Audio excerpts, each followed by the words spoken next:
సాయంత్రం వేళ ఆకాశం నుండి కురుస్తున్న చిరుజల్లులలో ఎంతో ఆనందంగా సారిక డాన్స్ చేస్తుంటే, ఆ భవంతిలోని పనివారంతా కిటికీల వద్ద నిలబడి అంత ఆనందంగా వానజల్లులతో ఆమె చేస్తున్న ఆ కదలికలకు వారంతా మైమర్చిపోయి చూస్తూ ఉన్నారు రెప్పవాల్చకుండా. అంతలో ఆమె అమ్మమ్మ జయమ్మ తెరిచిన గొడుగుతో అక్కడికి వచ్చింది. "నీకు చెప్పాను కదా, వర్షంలో తడవకు, జలుబు చేస్తే జ్వరం వస్తుంది అని" అంటూ ఆమె సారికని డాన్స్ చేయకుండా ఆపి, ఆమె తడిచేయి పట్టుకుని ఆమెను తనతో భవంతి లోపలికి తన విలాసవంతమైన బెడ్రూంలోకి తీసుకువెళ్ళింది. సారిక రాను అంటూ మారం చేస్తూ ఉంటే. "ఇంకేం మాట్లాడకు సారిక నువ్వు." జయమ్మ సారిక తడి జుట్టు టవల్తో తుడుస్తూ మందలిస్తుంది. సారిక నవ్వుతూ ఉండగా చిన్నపిల్లలాగా. "కానీ నాకు వర్షం అంటే చాలా ఇష్టం అమ్మమ్మ. వర్షం వచ్చినప్పుడు నన్ను నేను ఆపుకోలేను, దానిలో తడవకుండా." జయమ్మ ఒక లుక్ ఇచ్చింది. "అదేం నాకు తెలీదు. నాకు కేవలం నీ ఆరోగ్యం మాత్రమే ముఖ్యం." "సరే సరే అమ్మమ్మ, ప్రశాంతంగా ఉండు సరేనా? ఎందుకంత టెన్షన్ అవుతున్నావు?" దానికి జయమ్మ నిట్టూర్చింది. "మీ నాన్న మీ అక్క ప్రీతికి కాబోయే భర్తతో కొన్ని నిమిషాలు ఇక్కడికి వస్తున్నా అని ఫోన్ చేశారు. నేను ఎలా ప్రశాంతంగా ఉండగలను?" దానికి సారిక ఆశ్చర్యపోయింది. "వా, నిజంగానా? అతను ఎలా ఉంటాడు? ఏం చేస్తుంటాడు? అసలు ఎవతను?" జయమ్మ తల అడ్డంగా ఊపింది. "నాకు ఇంకా తెలియదు. నేను మీ అక్కకు ఫోన్ చేశాను. ఆమె ఇంటికి వచ్చేస్తుంది. తనెప్పుడు నా మాట వినేది. ఇప్పుడు కనుక మీ నాన్న వచ్చేస్తే నిన్ను వర్షంలో తడిసినందుకు, మీ అక్క బయటికి వెళ్ళినందుకు కోపడతారు. ఈ ప్రీతి ఉందే, నా అక్కను అంతగా తిట్టుకో అమ్మమ్మ" అని బొంగుమూతి పెట్టింది. "తనని వెనకేసుకుని రాకు. తనొక వింత అమ్మాయి. తను నీ గురించి అస్సలు పట్టించుకోదు. కానీ నువ్వు మాత్రం అదేం చూడకుండా నన్ను తిట్టనివ్వవు తనని." సారిక స్మైల్ చేసింది. "పర్వాలేదు, ఎంతైనా నా అక్కనే కదా." జయమ్మ మూతి ముడుచుకుని చూసింది. "తను నీ పెద్దనాన్న కూతురు మాత్రమే. నీ పెద్దనాన్న యాక్సిడెంట్లో చనిపోవడం వల్ల తనని మీ నాన్న నీతో పాటు సమానంగా పెంచుతున్నారు." అంతలో కారు హార్న్ మోగడం విని ఆమె ఆగిపోయింది. "త్వరగా రెడీ అవి కిందికి రా, వాళ్ళప్పుడే వచ్చేసారనుకుంటా." ఆమె వెళ్ళిపోయింది. జయమ్మ కిందికి వస్తూ ఉంటే తనకి లివింగ్ రూమ్ దగ్గర నుంచి మాటలు వినిపిస్తున్నాయి. "నేను చెప్తున్నాను కదా విక్రమ్, నా కూతురు నువ్వెలా ఉన్నా నిన్నే పెళ్లి చేసుకుంటుంది. ఇప్పటి వరకు తన నా మాటకి లేదు అని ఒక్కసారి కూడా అనలేదు తెలుసా?" అని అంటూ నవ్వులు వింటున్న జయమ్మ మనసులో ఇలా అనుకుంది. "అదేంటి రాఘవ అలా అంటున్నాడు? అయితే ఆ వచ్చిన అబ్బాయి అందంగా ఉండడా? లేక ఏదైనా లోపమా?" అని గందరగోళంగా లివింగ్ రూమ్ వైపుకు అడుగులు వేసింది. ఎప్పుడైతే రాఘవయ్యతో విక్రమ్‌ని చూసిందో ఆమె ఆశ్చర్యపోయింది. అంత అందగాడు విక్రమ్. కానీ ఆమె మొహంలో మొత్తం ఆశ్చర్యమంతా మాయమైంది. విక్రమ్ ఒక వీల్ చైర్‌లో కూర్చొని ఉన్నాడని. రాఘవయ్య జయమ్మని చూడగానే, "అత్తయ్య, ఇతడే మన ప్రీతిని పెళ్లి చేసుకోబోయేవాడు" అని అంటూ ఉండగా, "అదేంటి రాఘవ, ఈ అబ్బాయికి పక్షవాతం ఉంది, నడవలేడు అని ఎందుకు మాకు ముందే చెప్పలేదు?" అని ఆమె మాట్లాడుతుండగా రాఘవయ్య నవ్వుతూ, "నేను దీని గురించి తర్వాత మాట్లాడతాను. ఇంతకీ ఈ ప్రీతి ఎక్కడుంది? పిలువు తనని." దానికి ఆమెకి ఏమీ మాట్లాడకుండా అక్కడి నుంచి వెళ్ళిపోయింది. అలా వారిద్దరూ మాట్లాడుకుంటూ ప్రీతి కోసం వెయిటింగ్ చేస్తూ ఉండగా, విక్రమ్ దృష్టిని అటుగా వస్తున్న సారికపై ఒక్కసారి అయస్కాంతంలా లాక్కున్నది. సారిక చేతిలో కాఫీ పట్టుకుని వస్తుంది. ఆమె నుంచి చూపు విక్రమ్ పక్కకు తిప్పుకోలేకపోయాడు. మనసులో ఇలా అనుకున్నాడు. "తిను నిజంగా ప్రీతినా? ఎంత సింపుల్‌గా ఉందో, చక్కగా. నేను వస్తున్నానని రెడీ కూడా అవ్వలేదు. కేవలం సాధారణ డ్రెస్‌లో నా వైపుకు వస్తుంటే ఇంత అందంగా కనబడుతుందేంటి? తినని ఎక్కడో చూసినట్టు అనిపిస్తుంది. నాకు నిజంగా నచ్చింది" అని అతడు ఆమె వైపే ఉండిపోయాడు. సారిక తన తండ్రికి కాఫీ ఇస్తూ విక్రమ్ వైపు తిరగగానే ఆమె పెదవులపై స్మైల్ వచ్చింది. కానీ అతడిని వీల్ చైర్‌లో చూడగానే షాక్ అయింది. "అక్క ఇప్పుడే ఇంటికి వచ్చింది. కాబట్టి తనకి రెడీ అవ్వడానికి సమయం పడుతుంది" అని అమ్మమ్మ నన్ను వీళ్ళకి కాఫీ ఇచ్చి రమ్మని పంపించింది. ఎంతో ఆసక్తితో అక్కకి కాబోయే వారిని చూడడానికి వచ్చిన నాకు నిజంగా నోటి మాట రావడం లేదు. "ఇది నిజంగా నిజమేనా? ఏదో కొంచెం వింతగా అనిపిస్తుంది" అని అనుకుంటూ ఆమె మళ్ళీ కొంచెం ఇబ్బందికరమైన స్మైల్ చేస్తూ విక్రమ్‌కి కాఫీ ఇస్తూ ఉంటే, విక్రమ్ మాత్రం కాఫీ తీసుకోకుండా ఆమెనే చూస్తూ ఉన్నాడు. ఆమెనే కన్నార్పకుండా. అది గమనించిన రాఘవయ్య విక్రమ్ భుజంపై చెయ్యి వేసి మెల్లగా ఊపాడు. దానికి విక్రమ్ తేరుకుని మామూలుగా చూశాడు రాఘవయ్యను. "తను ప్రీతి కాదు. తన పేరు సారిక." అది విన్న విక్రమ్‌కి పెద్ద షాక్‌నే వచ్చింది లోపల. చాలా డిసప్పాయింట్ అయ్యాడు. అలానే మెల్లగా కాఫీ తీసుకుంటూ ఉండగా, దానికి సారిక అతడి వైపు స్మైల్ చేసింది పద్ధతిగా. కానీ అతడు తిరిగి స్మైల్ చేయలేదు నిరాశతో. అంతలోనే ప్రీతి అక్కడికి వచ్చింది. అదిగో తనే నా కూతురు ప్రీతి. ప్రీతి అందంగా చీర కట్టుకుని వచ్చి తన తండ్రి పక్కనే కూర్చుంది విక్రమ్‌ని ఇంకా నోటీస్ చేయకుండానే సరిగ్గా. కాని సారిక ఎందుకు విక్రమ్ బాధగా ఉన్నాడు అని ఆలోచిస్తుంది దూరంగా నిలబడి. ప్రీతి ఎప్పుడైతే విక్రమ్‌ని చూసిందో అతడి అందానికి తను మైమరిచింది. నాన్న ఎవరితను? రాఘవయ్య చాలా గొప్పగా ఫీల్ అయ్యాడు ప్రీతి ఆసక్తిగా అడగగా. నీకు చెప్పాను కదా నా ఫ్రెండ్ కొడుకు. మీ ఇద్దరికీ ఈరో జోడు బాగుంటుందని. అది వింటూనే ఆమె మొహం వెలిగిపోతూ ఉంది. అమేజింగ్! అయితే తినే ఆ కోటీశ్వరుడా? ఎంత డబ్బు ఉన్నా యావరేజ్‌గా ఉంటాడేమో అనుకున్నా నాన్న అతని గురించి చెప్తున్నప్పుడు. కానీ చూస్తుంటే ఇంత అందంగా ఉన్నాడేంటి? నా ఫ్రెండ్స్ అంతా జెలస్ అయిపోతారు. నేను ఇంత డబ్బున్న అందగాన్ని పెళ్లి చేసుకోబోతున్నందుకు నా మీద పడి ఏడుస్తారు అని సంబరపడిపోతూ ఉంది లోపల. కానీ ఆమె అతడు వీల్ చైర్‌లో కూర్చొని ఉండడం చూసి తన కనుబొమ్మలను ముడిపెట్టుకొని అనుమానంగా కొంచెం అతనిని వింతగా పైనుంచి కిందకు చూసింది. ఒకసారి ఆగండి. తిను నిజంగా మీరు నాకు చెప్పిన విక్రమేనా? ఆ డబ్బున్న వ్యక్తి చూడడానికి బాగుంటాడు సీఈఓ అని ఆమె నమ్మశక్యంగా అడుగుతూ ఉండగా అప్పుడే విక్రమ్ ఆమె వైపు చూశాడు. ఆమె స్వరంలోనే తనకి అర్థమైంది ఆమె ఎంతగా షాక్ అయింది అన్నది. అవును. కానీ ఆమె తండ్రిని పూర్తి కానివ్వకుండా ఆమె లేచి నిలబడింది. నేను డైరెక్ట్‌గా పాయింట్‌కొస్తాను. మొహమాటంతో నా సమయాన్ని వృధా చేయలేను. ఒక పక్షవాతం ఉన్న వ్యక్తిని నేను చేసుకోలేను. ఎవరైతే నాతో జీవితాంతం కలిసి అతని సొంత కాళ్ళ మీద కూడా నడవలేడు. ప్రీతి అంత కఠినంగా అతనిని తిరస్కరించే తీరుకి విక్రమ్ నిజంగా షాక్ అయ్యాడు. రాఘవయ్య లేచి నిలబడ్డాడు. సారిక భయపడింది. ప్రీతి వాష్ యువర్ మౌత్. నా మాట నీకు లెక్కలేదా? నేను విక్రమ్‌ని ఎందుకు ఎంచుకొని నీ కోసం తీసుకొచ్చాను అని ఒక్క క్షణం కూడా ఆలోచించలేవా? కొంచెం కూడా నమ్మకం లేదా? అని అతడు ఆమెకు నిజం చెప్పాలనుకుంటే ఆమె మధ్యలో మాట్లాడింది. ఆపండి నాన్న. మీరు ఎప్పుడైతే విక్రమ్ చూడడానికి బాగుంటాడు, చాలా డబ్బున్నవాడు అని అన్నప్పుడు నేను మీ మాటలకు గౌరవిచ్చాను. కానీ కళ్ళు మూసుకుని గుడ్డిదానిలాగా అలాంటి వాడిని చేసుకోలేను. నా ఫ్రెండ్స్ నన్ను చూసి నవ్వుతారు. ఇలాంటి వాడు నా మొగుడైతే. నా ప్రెస్టేజ్ అంతా నాశనం అవుతుంది. పక్షవాతం గల వాణ్ణి పెళ్ళానికి జీవితాంతం సేవలు చేయాలంటే. రాఘవయ్య కళ్ళు ఒక్కసారిగా తడయ్యాయి. ప్రీతి ఎంత కఠినాత్మురాలు అని. కాని కోపంతో అతడు పిడికిలి బిగించాడు బాధపడ్డాడు. ఆమెను ఇంకొక మాట కూడా అనలేదు. అతడిని చూస్తున్న ప్రీతి కొంచెం కూడా ఫీల్ అవ్వలేదు. కానీ సారిక చాలా బాధపడుతూ నిశ్శబ్దంగా ఉండిపోయింది. మధ్యలో జోక్యం చేసుకోకుండా. అప్పుడే రాఘవయ్య విక్రమ్ వంక చూశాడు. అప్పటికి విక్రమ్ కొంచెం ఇబ్బందిగా మొహం పెట్టుకుని ఏదో మాట్లాడబోయేసరికి రాఘవయ్య మధ్యలో అకస్మాత్తుగా మాట్లాడాడు. ఒక్క నిమిషం అని విక్రమ్‌తో అని అతడి కూతురు సారిక వైపు చూశాడు. సారిక, నువ్వు విక్రమ్‌ని పెళ్లి చేసుకోవాలని నేను కోరుకుంటున్నాను. ఈ తండ్రి మాట విని చేసుకుంటావా? దానికి విక్రమ్ పెద్దగా షాక్ అయ్యి సారిక వైపు చూశాడు ఆమె జవాబు కోసం. కానీ ఆమె అప్పటికే అతనిని పెద్ద కళ్ళతో చూస్తుంది షాకింగ్‌గా. ఖచ్చితంగా చేసుకుంటున్నాను. ఆమె యొక్క జవాబుకి ప్రీతి యొక్క కళ్ళు నోరు తెరుచుకున్నాయి షాక్‌తో. హే! తనేమైనా రాకమోడనుకుంటున్నావా? కనిపించడం లేదా? కనీసం లేచి నిలబడలేడు. పక్షవాతంతో వీల్‌చైర్‌లో కూర్చున్నాడు. అతనిని సంతృప్తి కూడా పరచలేడు. నాన్న మీదున్న గుడ్డి నమ్మకంతో పక్షవాతం ఉన్న వ్యక్తితో నీ భవిష్యత్తును నాశనం చేసుకోకు అని ప్రీతి అంటూ ఉంటే దానికి విక్రమ్ కళ్ళను చిన్నగా చేసి సారిక వైపే చూస్తూ ఉన్నాడు. ఆమె ఎటువంటి జవాబు చెప్పబోతుంది దానికి అని. కానీ ఆమె ఏదైతే అన్నదో దానికి అతడు స్తంభించిపోయాడు. నాకు కాబోయే భర్త గురించి మాట్లాడే ముందు చూసుకుని మాట్లాడక్క. ఆయన గురించి ఏమాత్రం గౌరవం లేకుండా మాట్లాడినా సహించేదే లేదు. పిచ్చి పట్టిందా నీకు? Oh my god! కాబోయే మొగుడా? నీకు నిజంగా పిచ్చి పట్టిందే అని అంటూ ప్రీతి అక్కడి నుండి వెళ్ళిపోయింది. రాఘవయ్య విక్రమ్ వైపు చూసి అతడిని పిలిచాడు. విక్రమ్‌ను సారిక నుండి అతడి వైపు చూసేలాగా. అప్పుడు సారిక కూడా అక్కడి నుంచి తన బెడ్‌రూమ్‌కి వెళ్ళిపోయింది. Sorry Vikram, but not sorry.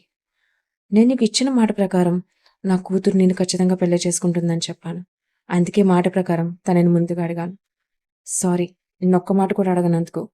కానీ ఎందుకు అడగలేదో తెలుసా? ఎందుకంటే నువ్వు సారికున్న రాగాన్ని ఎలా చూసావో నేను గమనించాను.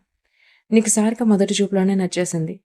దానికి విక్రమ్ స్మైల్ చేశాడు అవును అని ఒప్పుకున్నట్టుగా.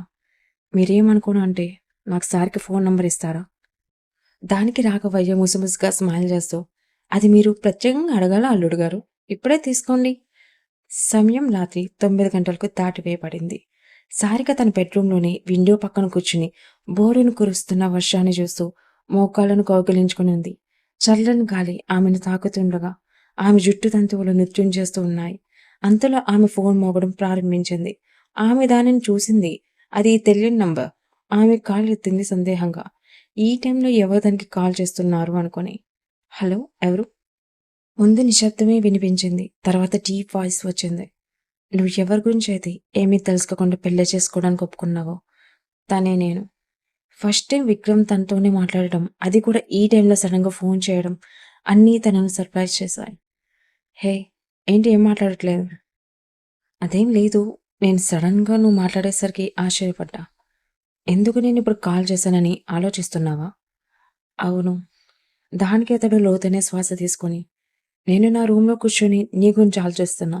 వర్షం చూస్తూ. అసలు ఎలా ఈ అమ్మాయి నాలాంటి వాడిని పెళ్లి చేసుకుంటే ఒప్పుకుంది అని. నేను తనకి పర్ఫెక్ట్ కాని అని తెలిసి కూడా. అని అతడు అంటూ ఉండగా, ఎందుకు ఒప్పుకోకూడదు? నీకేం తక్కువ? అని ఆమె అనేసరికి అతడు కన్‌ఫ్యూజ్ అయ్యాడు ఆమె మాటలకు. ఈ ప్రపంచంలో ఎవరు పర్ఫెక్ట్ కాదు.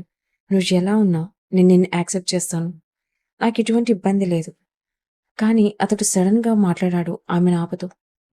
కానీ నేను ఒక వికలాంగుడి టైప్‌లా నీకు అనిపించడం లేదా? నా వాడు తనని తాను అలా పిలుచుకోవడం నాకేమాత్రం నచ్చలేదు. ఆమె మాటలకు కేవలం అతనికి మాత్రమే తెలుసు. అతడు లోపల ఎంత సంతోషపడుతున్నాడో కంట్రోల్ కూడా చేసుకుంటూ ఉన్నాడు. సరే, ఇంకెప్పుడు అలా అనను అని అన్నాడు కాల్లో. That's good Vikram. ఆమె అతడిని ప్రేమగా అన్నది. కానీ చాలా నిశ్శబ్దమైంది. కేవలం వర్షపు చినుకుల శబ్దం మాత్రమే వినిపిస్తుంది ఫోన్లో. ఎందుకు సైలెంట్ అయ్యావు? అని అడిగింది. నన్ను ఇంకోసారి నా పేరుతో పిలుస్తావా? దానికి ఆమె ముందుగా స్మైల్ చేసింది. అతడు అలా అడిగేసరికి, విక్రమ్ అని మళ్ళీ పిలవగా, అందరూ నా పేరుతోనే పిలిచినా నాకెప్పుడు ఏమనిపించలేదు. కానీ నువ్వు పిలుస్తూ ఉంటే లోపల తెలియని సంతోషం. ఒక విధంగా సిగ్గు కూడా పడుతున్నా. అతడి మాటకు ఆమె మొహం ఎర్రగా మారుతూ ఉంది. రిజిస్టర్ మ్యారేజ్ అయితే బాగుంటుందని. సింపుల్‌గా ఎలానో నాకు ఇప్పుడు నా పేరెంట్స్ లేరు కాబట్టి, నాకు పెద్దగా రిలేటివ్స్ పిలవడం కూడా ఇష్టం లేదు. కానీ పెళ్లి అంటే చాలా మందికి చాలా ఆశలుంటాయి కదా! అందుకే నేను మీ నాన్నగారికి నా డెసిషన్ ఇంకా చెప్పలేదు. నువ్వు ఏం థింక్ చేస్తున్నావు? నీకు నన్ను ఎలా పెళ్లి చేసుకోవాలని ఉందో చెప్తే, నేను దానికి ప్రొసీడ్ అవుతాను. ఏమంటావు? అతడు సడన్‌గా పెళ్లి గురించి మాట్లాడుతూ ఉంటే, ఆమె గుండెల్లో ఏదో అలజడి సంతోషంతో లేచింది. మీ ఇష్టం అని సిగ్గుపడుతూ సమాధానం చెప్పింది. అలా వాళ్ళిద్దరూ ఫోన్‌లో మాట్లాడుకుంటూనే ఉన్నారు. కొన్ని రోజుల్లోనే వాళ్ళిద్దరికీ రిజిస్టర్ మ్యారేజ్ కూడా అయిపోయింది. సారిక ఎంతో సంతోషంగా అతని ఇంట్లో కుడికాలు పెట్టింది. సారిక తన లగేజ్‌లోని తన డ్రెస్‌లు, శారీస్ అండ్ థింగ్స్ అన్నీ బయటకు తీసి వాళ్ళ ఇద్దరి బెడ్‌రూమ్‌లో సర్దుతూ ఉంది. మరొక వైపు విక్రమ్ మంచం మీద కూర్చుని ఆమె తన పనిలో లీనమైపోయి ఉంటే ఆమెను కన్నార్పకుండా ప్రేమగా చూస్తూ ఉన్నాడు. అప్పుడే తనకు ఫోన్ వచ్చింది తన అమ్మమ్మ నుంచి. తను లగేజ్ సర్దుతూనే ఫోన్ అటెండ్ చేసి స్పీకర్లో పెట్టి పక్కనే ఉన్న టేబుల్ మీద ఉంచింది. హా, చెప్పమ్మమ్మ. ఏం చేస్తున్నావు సారిక? అంతా బానే ఉంది కదా? అని తన అమ్మమ్మ ఫోన్లో అడిగింది. బాగానే ఉంది అమ్మమ్మ.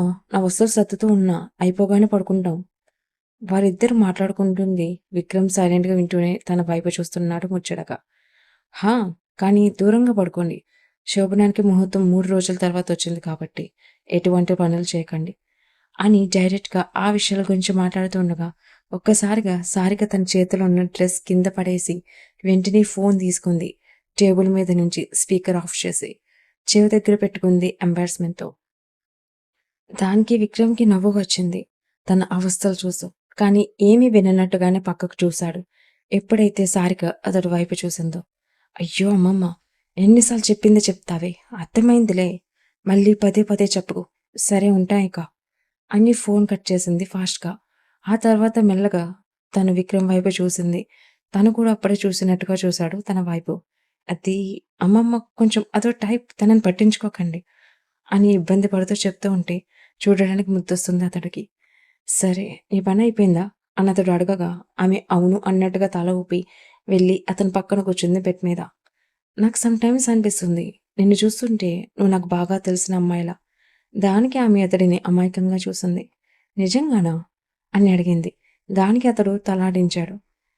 అదేంటంటే మీ నాన్నగారు, మా నాన్నగారు ఫ్రెండ్స్ కదా ఒకప్పుడు. కావున చిన్నప్పుడు మనం ఎప్పుడైనా ఒకరినొకరు కలిసుండొచ్చు. దానికి అతడు ఆమె వైపు కళ్ళు చిన్నవి చేస్తూ చూశాడు. అవునా? అని ఆశ్చర్యంగా అడిగాడు. దానికి ఆమె హ్మ్. లేకపోతే ఇంతకు ముందు జన్మలోనే నువ్వు నాకు మొగుడు, నేను నీకు పెళ్ళాం ఉంటాం. అప్పుడు పడ్డ గొడవలు సరిపోలేదని ఈ జన్మలో కూడా మళ్ళీ భార్యాభర్తలుగా కొట్టుకోవడం కోసం పుట్టాం అని చెప్తూ నవ్వింది. దానికి అతడికి కూడా నవ్వొచ్చింది.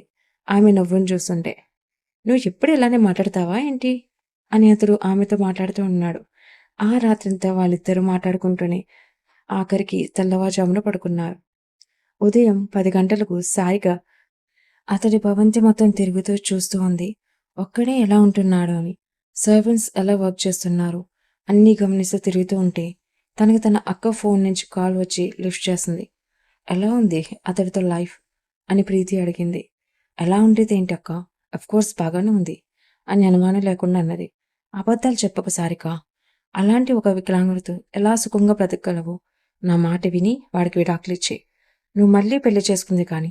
సారిక గట్టిగా అరిచింది ఫోన్లో. ప్రీతి, నోటికి ఎంత వస్తే అంత వాగకు. ఇంకొక మాట అతనికి వ్యతిరేకంగా వచ్చినా నువ్వు నాకక్క అన్న విషయం కూడా మర్చిపోవాల్సి వస్తుంది. సరే క్షమించు. ఎప్పుడు మాట్లాడంలే. నీకు నచ్చినట్టుండు. ఇంతకీ టుమారో గురించి ప్లానింగ్స్ ఏంటి? దానికి సారిక కన్ఫ్యూజన్ అయింది. అదే నీ బర్త్‌డే కదా! రేపు సరదాగా బయటికి వెళ్దాం. వస్తావా? లేదు. నేను నా హస్బెండ్‌తో టైమ్ స్పెండ్ చేస్తాను. ఏంటి? అతను నీ బర్త్‌డేకి ఏదైనా ప్లానింగ్ చేస్తున్నాడా? అసలు అతనికి నా బర్త్‌డే రేపని నేను అతనికి చెప్పనే లేదు. చూద్దాం రేపు ఎలా ఉంటుందో అని ఫోన్ కట్ చేసింది. అలా కిందికి రాగా కింది గార్డెన్‌లో విక్రమ్ అక్కడ ఉన్న సెక్యూరిటీ గార్డ్స్‌తో ఏవో పనులు అప్పచెప్తున్నాడు. కొంచెం బిజీగా. అతడు ఏం మాట్లాడుతున్నాడో వినడానికి కోసం అతడి దగ్గరికి వెళ్ళగానే అతడు ఆమె రాకని గమనించగానే అతడు ఆగిపోయాడు. దానికి ఆమె కనుబొమ్మలు ముడుచుకుంది. ఏంటి ఆగిపోయావు? ఏదో మాట్లాడుతున్నావు ఏంటది? అని కన్‌ఫ్యూజన్‌గా అడిగింది. దానికి విక్రమ్ అదేమీ లేదే. బ్రేక్‌ఫాస్ట్ చేసావా? అని అడిగాడు ఏదో దాస్తూ. మార్నింగ్‌నే కలిసే చేశాంగా. మళ్ళీ కొత్తగా అడుగుతావేంటి? అని అంది. ఓహ్! మర్చిపోయాను పనిలో పడి. ఏంటా పని విక్రమ్? అని ఆమె సందేహంగా అడిగింది. దానికి అతడు అది నేను నీకు తర్వాత చెప్తాను. నేను బయటికి వెళ్తున్నాను. రావడానికి ఆలస్యం అవ్వచ్చు. రాత్రి నా కోసం వెయిటింగ్ చేయకు. దానికి ఆమె బొంగుమూతి పెట్టింది. కానీ విక్రమ్ అంత సడన్‌గా వర్క్ ఏంటి? రేపు ఏంటో తెలుసా? ఆమెను చెప్పనివ్వకుండా సారిక నాకు కొంచెం వర్క్స్ ఉన్నాయి. అర్థం చేసుకో. నేనిప్పుడు వెళ్ళాలి అని అంటూ అతడు వీల్‌చైర్‌లో అక్కడి నుంచి వెళ్ళిపోయాడు. అతడిలో ఆ కొత్త ప్రవర్తనకి ఆమె కొంచెం లోపల సాడ్ అయింది. కానీ ఒక బిజినెస్ మ్యాన్‌గా అతడికంటూ పనులు ఉంటాయి కదా! తనలో తాను అనుకుంటూ భవంతి లోపలికి వెళ్ళింది. రోజంతా తనకు చాలా ఒంటరిగా అనిపించింది. తను విక్రమ్‌కి మధ్య మధ్యలో కాల్ చేస్తూ ఉన్నా, అతడు కొంచెం కొంచెంగానే మాట్లాడి కాల్ కట్ చేసేవాడు. తర్వాత రోజు ఉదయాన సారిక ఇంకా పడుకునే ఉంది. అంతలో తనని ఎవరో లేపుతున్నట్లు అనిపించింది. తను లేచి చూసేసరికి అక్కడ ఉన్నది తన అమ్మమ్మే. హ్యాపీ బర్త్‌డే సారిక అంటూ తనని హగ్ చేసుకుంది. సారిక చాలా సంతోషపడి పైకి లేచింది. థాంక్స్ అమ్మమ్మ. నువ్వెప్పుడొచ్చావు? మేమిప్పుడే వచ్చాం. మీ నాన్న, అక్క కూడా కిందున్నారు.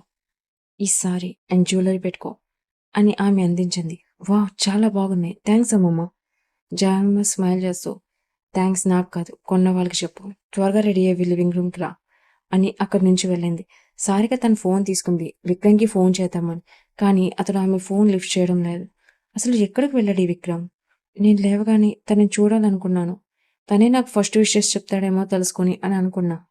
సరేలే తనకి అంతగా వర్క్స్ ఉంటే అతని నుంచి ఎక్స్‌పెక్ట్ చేయడం అంతగా కరెక్ట్ కాదు అని అనుకుంటూ తను బాత్రూమ్‌కి వెళ్ళింది ఫ్రెష్ అప్ అవ్వడం కోసం. సారిక తన అమ్మమ్మ ఇచ్చిన ఒక beautiful sky blue sorry and jewellery పెట్టుకొని ఆమె ముందు వైపు ఉన్న జుట్టును వెనక్కి పిన్ చేసుకొని మిగిలిన జుట్టును ఫ్రీగా వదిలేస్తూ కింద లివింగ్ రూమ్‌కి స్టెప్స్ ద్వారా వెళుతూ ఉండగా అంతలో కరెంటు పోయింది. దాంతో ఆమె సంకోచంగా హ్యాండ్ రైల్ పట్టుకొని పూర్తి చీకటిలో స్టెప్స్ దిగుతోంది.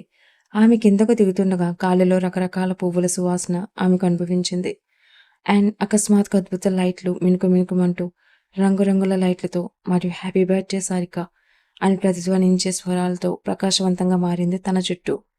ఆమె నాన్న అమ్మమ్మల పూల బొకేస్ పట్టుకొని ఉండగా ఫ్లవర్ డెకరేషన్స్ విలవిలా మెరుస్తూ ఉంటే ఆమెకు ఆశ్చర్యం కలిగింది. ప్రీతి సోఫాలో కూర్చుని విసుగు చెందిన ముఖంతో వాటిని చూస్తుంది.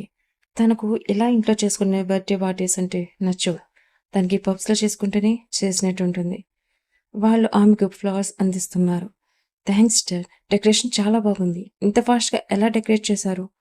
మీ ప్లాన్ చాలా బాగుంది. ఒక్క రాత్రిలో ఇదంతా చేయడం నిజంగా నాకు నచ్చింది అని ఆమె సంతోషపడుతూ అంటూ ఉండగా, ఇదంతా ప్లాన్ చేసింది మేం కాదు.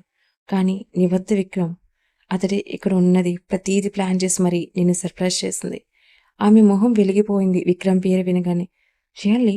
ఎక్కడున్నారు తను? అని ఆమె అడుగుతూ ఉండగా రాఘవయ్య అండ్ అమ్మమ్మ ఒకరి నుండి ఒకరు దూరంగా జరుగుతూ వారి వెనక్కి వీల్చైర్‌లో దూరంగా కూర్చుని అతని చేతుల్లో గులాబీల బొకే పట్టుకొని తన కోసమే వెయిటింగ్ చేస్తున్న విక్రమ్‌ని చూపించారు. అతన్ని చూడగానే సారిక సిగ్గుపడింది. దానిని చూస్తూ అతడు స్మైల్ చేశాడు. అది చూస్తూ ప్రీతి మనసులో ఇలా తిట్టుకుంది. బాబోయ్! ఏంటి ఘోరం! వీల్ చైర్‌లో ఉన్న పక్షవాత రోగిని చూసి సారిక ఎందుకు అంతలా సిగ్గుపడుతుంది? వారిద్దరూ ఒకరినొకరు మీట్ ఫర్ ఈచ్ అదర్ అన్నట్టుగా చూసి సిగ్గుపడుతున్న తీరు చూస్తుంటే నేను ప్రశాంతంగా ఉండలేకపోతున్నాను. Happy birthday Sarika. ఆమె అతని నుండి దూరంగా నిలబడి ఉండగానే అతను తన బొకే ఆమె వైపు చూపాడు. కేవలం బొకే మాత్రమేనా? అని అతడిని ఆట పట్టించడానికి నటిస్తుంది. ఎందుకంటే అతడు ఇప్పటివరకు వేరే వర్క్‌లో బిజీగా ఉన్నట్టు నటించాడు కదా! ఇంకా ఏం కావాలి? ఈ సర్ప్రైజ్ సరిపోదా నీకు? ఆశ్చర్యంగా అడిగాడు. అబ్బే! ఏం సరిపోదు. నాకు ఇంతకన్నా పెద్ద సర్ప్రైజ్ కావాలి. అతని సామర్థ్యం ఏమిటో తెలియక ఆమె అతన్ని ఆట పట్టించడానికి ప్రయత్నిస్తోంది. సరే, నా భార్య కోసం ఇంకో సర్ప్రైజ్ కూడా వేచి ఉంది. కానీ నా సర్ప్రైజ్‌ని బయట పెడితే నువ్వేమైపోతావో అని ఆలోచిస్తున్నా అని అంటూ స్మైల్ చేస్తుండగా ప్రీతి తన కళ్ళను గుండ్రంగా తిప్పుకుంటూ నోటి నుంచి శ్వాస విసుగ్గా బయటకు ఊదుతూ మనసులో ఇలా అనుకుంది. ఓరి వీరి వేషాల్లో చూడలేక చస్తున్నారా అయ్యా! ఆవిడ అడగడం, ఈయనేదో నిజంగా చేసేటట్టే చెప్పడం. ఉఫ్! అయినా తనని అంతలా సర్ప్రైజ్ చేసేంత అతడు ఏం చేయగలడు? ఆఫ్టర్ ఆల్ వీల్ చైర్‌లో కూర్చోవడం తప్ప అని అనుకుంటూ తన భుజాల మీద ఉన్న జుట్టును వెనక్కి వేసుకుంది. హలో! నువ్వేం చేసినా నేను నిలబడే ఉంటాను. ముందు నువ్వు నా సర్ప్రైజ్ ఏంటో చూపించు. ఒక్కసారిగా విక్రమ్ వీల్ చైర్ నుంచి పైకి లేచి సారిక వైపు నడుస్తూ ఉండగా ఒక చేయి జేబులో పెట్టుకొని మరో చేయి చేతి బొకేతో పట్టుకొని ఉండడం చూసి ఆమె మాటలు గొంతులో ఇరుక్కుపోవడంతో ఆమె మాటలు మధ్యలో తెగిపోయాయి. ప్రీతి షాక్‌తో సోఫాలో నుంచి లేచింది.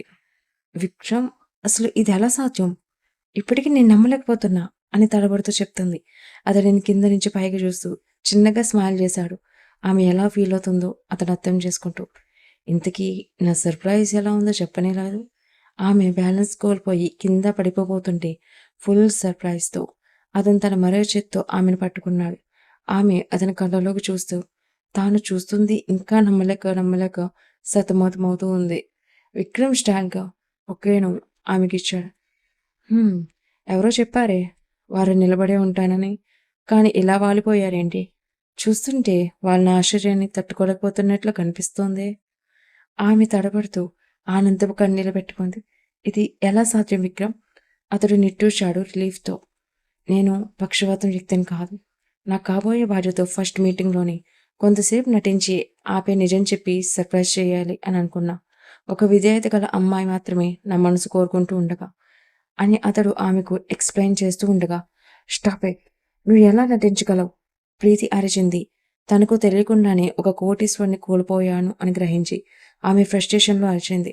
నేను దీన్ని ఇంకా నమ్మలేకపోతున్నాను. విక్రమ్ సాధారణ వ్యక్తిగా ఉండి పక్షపాతం రాకపోతే తను మళ్ళీ నాకే కావాలి. I want him. నేను విక్రమ్ లాంటి వ్యక్తిని కోల్పోలేను. నేను తనకి అర్హురాలిని. మీరు అతన్ని నా కోసమే ఫస్ట్‌లో ఇంటికి తీసుకొచ్చింది. నాన్న, తనని నాకివ్వండి. అది విన్న సారిక భయంతో విక్రమ్ చొక్కాను పట్టుకుంది. ఆమె తండ్రి దానికి అంగీకరిస్తాడా అని ఆలోచిస్తూ షటప్. అర్థం లేకుండా వాగకు. అందుకే నేను ముందే అడిగాను నమ్మకం లేదా అని. వద్దని నువ్వే వదులుకున్నావు. ఇప్పుడు అనుభవించు. ఇప్పటికే సారిక విక్రమ్ ఒకటయ్యారు పెళ్లితో. వారు మధ్యలోకి వెళ్ళాలని చూడకు. దానికి ప్రీతి విక్రమ్ వైపు అడుగులు వేస్తుంది. విక్రమ్, నువ్వు నన్ను పెళ్లి చేసుకోవడానికి మా ఇంటికి వచ్చావు. నా కోసమే. నేను ఇంతకు ముందు నీ గురించి అలా మాట్లాడి ఉండకూడదు. సారీ. కానీ నాకు కూడా నువ్వు కావాలనిపిస్తుంది. ఐ వాంట్ యూ అని ప్రాధేయపడింది. నేను మిస్టర్ రాఘవయ్య కూతురిని పెళ్లి చేసుకోవడానికి అక్కడికి వచ్చాను. ఆమె పేరు తప్ప నాకు ఆమె గురించి ఏమీ తెలియదు అప్పుడు కూడా. నేను ఎప్పుడైతే సారికను చూశానో అక్కడే నేను ఆమె ప్రేమలో పడ్డానని అనుకున్నాను. ఆమె నా భార్య అని అనుకున్నాను. కానీ ఆమె వేరే అని తెలిసిన తర్వాత నేను విరిగిపోయాను. కానీ చాలా థ్యాంక్స్ నీకు. నువ్వు నన్ను రిజెక్ట్ చేసినందుకు అదృష్టవశాత్తు నాకు సారిక నా జీవిత భాగస్వామిగా దొరికింది. అండ్ ఒక అక్కగా ఈ చెల్లి జీవితాన్ని లెక్క చేయకుండా తన ఫీలింగ్స్ పరిగణనలోకి తీసుకోకుండా ఎలా అంత స్వార్థంగా నన్ను మళ్ళీ కోరుకుంటున్నావు? సిగ్గు లేదా అడుక్కోవడానికి? ప్రీతి అతడి మాటలను భరించలేకపోయింది. అవమానంతో వెళ్ళిపోయింది. ఇక వెనుకకు చూడకుండా. ఏంటి ఇంకా చూస్తున్నారు? సారిక కేక్ కట్ చేయాలిరా అని జయమ్మ సారిక స్పెషల్ డేను ఎవరి వల్ల స్పాయిల్ కాకుండా హడావిడి చేసింది. సమయం రాత్రికి దాటివేయబడింది. నల్లటి మబ్బులు పట్టి గాలి బాగా వీస్తుంది. చెట్ల ఆకులు ఊగుతూ ఉండి ఇంకొన్ని నిమిషాలలో బహుశా వర్షం రావచ్చు అన్నట్టుగా.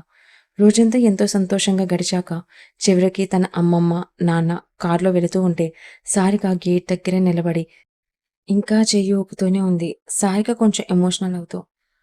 విక్రమ్ తన వెనుక ఉన్నాడు. కానీ ఆమె అలా ఫీల్ అవ్వడం చూసి ఆమె భుజంపై చెయ్యి వేసి ఆమెను వెనుకకు తిరిగేలా చేశాడు. తన కళ్ళలోకి చూస్తూ, బాధపడకు. నీకు కావాలంటే వారంలో 2 సార్లైనా మీ నాన్న హోమ్‌కి తీసుకువెళ్తాను. అది విన్న ఆమె మొహం మతాబు వలె వెలిగింది. నిజంగా? ఆమె సంతోషము అతడు ఆమె మొహంలోనే చూస్తూ. తర్వాత, "హ్మ్. ప్రతిరోజు నేను నిన్ను మీ నాన్న హోమ్‌కి తీసుకెళ్తే ఎలా ఉంటుంది?" అది విన్న ఆమె, థ్యాంక్స్ విక్రమ్ అనే ఆనందంతో అతడి చెంపను ముద్దాడింది. కానీ వెంటనే తను ఏం చేసిందో గ్రహించి వెంటనే వెనక్కి జరిగింది సిగ్గుతో. కానీ అతడు ఆమెనే కళ్ళు చిన్నవి చేసుకుని ఒక రొమాంటిక్ లుక్ ఇచ్చాడు. దానికి సారిక తడబడుతూ తన చేతులను తన హృదయంపై వేసుకుంది. ఏంటి అలా చూస్తున్నావు అని అంటూ వెనక్కి అడుగు వేసింది. అప్పుడే వర్షం జల్లు పడడం స్టార్ట్ అవ్వగానే ఆమె నడుం చుట్టి దగ్గరికి లాక్కోపోతుంటే ఆమె సిగ్గుతో వెనక్కి నెట్టి పరుగులు తీసింది. హే ఆగు అని విక్రమ్ వెళ్ళిపోతున్న సారికను వెనుక నుంచి గట్టిగా వాటేసుకున్నాడు.